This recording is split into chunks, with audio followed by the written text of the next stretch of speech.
Certains doutent peut-être de sa capacité à réitérer ses performances match après match. Lui, certainement pas. Karim Benzema a inscrit encore un peu plus son nom dans la légende hier soir. L'opposition était titanesque et malgré cela, Karim Benzema a une énième fois répondu présent par la plus belle des manières. Comme une évidence pour certains, le Français a définitivement marqué l'histoire de la Ligue des Champions de son empreinte. Et ce n'est pas fini, puisqu'il va pouvoir faire encore mieux la semaine prochaine lors du match retour au Santiago Bernabéu. De quoi confirmer les derniers sceptiques concernant l'attribution du Ballon d'Or 2022. En inscrivant un doublé hier soir, dont une magnifique Panenka, Benzema a marqué ses 40 et 41e buts de la saison sous le maillot du Real Madrid. Il est le premier joueur du club à y parvenir depuis Cristiano Ronaldo qui avait trouvé le chemin des filets à 44 reprises durant la saison 2018, année du dernier sacre madridista en Ligue des Champions. Depuis sa sortie compliquée contre le Rayo Vallecano où il s'était montré agacé par son remplacement, le cas de Frenkie de Jong pose question au FC Barcelone. S'il reste un joueur de très haut niveau lorsqu'il est en forme, son manque de régularité est également pointé du doigt par les sociaux.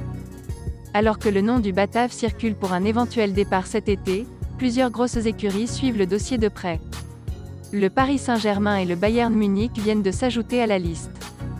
Les images du remplacement de Frenkie de Jong contre le Rayo Vallecano font beaucoup parler en Espagne.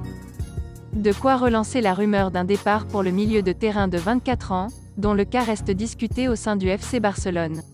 Le joueur aurait de son côté du mal à digérer ce remplacement.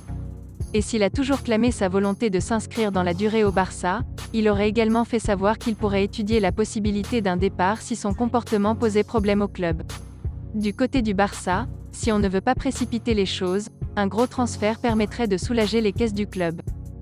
C'est l'une des premières fois qu'un possible départ de De Jong est évoqué avec une telle insistance, et l'information n'est pas passée inaperçue. Selon Cadena Ser, des clubs tels que le PSG et le Bayern Munich auraient approché le joueur et s'ajoutent à Manchester United qui voudrait offrir la pépite néerlandaise à leur nouveau coach, Erik ten Hag.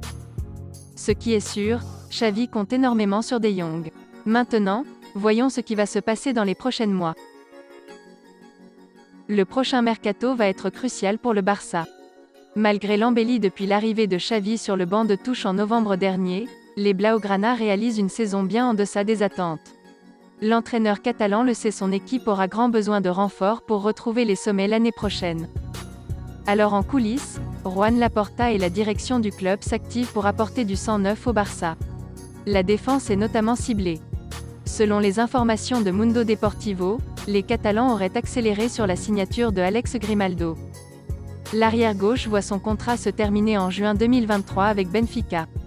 Formé à la Masia, ce dernier pourrait donc faire son grand retour. Sa priorité est de signer avec le Barça. Sa valeur est estimée à 10 millions d'euros, alors que les Blaugrana détiennent déjà un pourcentage de 15% sur la revente du joueur, négocié au moment de son départ en 2016. Affaire à suivre. L'Inter Milan souhaite relancer la carrière de Miralem Pjanic. L'international bosnien est en difficulté depuis sa signature au Barça en 2020. Prêté cette saison au Beşiktaş, le milieu de terrain ne poursuivra pas l'aventure en Turquie. De retour dans l'effectif Blaugrana, Pjanic ne devrait pas rester bien longtemps, lui qui n'entre pas dans les plans de Xavi.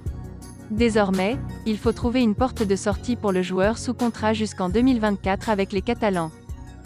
Selon les informations de Sport, l'Inter Milan serait intéressé par l'ancien de la Juventus. Toutefois, les champions d'Italie en titre ne seraient pas disposés à faire des folies pour le Bosnien. Un prêt serait ainsi privilégié, sous la même forme que celui en Turquie.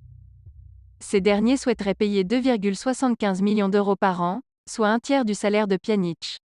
Le Barça pourrait accepter afin d'alléger sa masse financière, indispensable pour recruter. Merci d'avoir suivi cette vidéo, et n'hésitez pas de vous abonner à la chaîne. Likez, commentez et partagez-la avec vos amis. Portez-vous bien, et que la paix soit sur vous.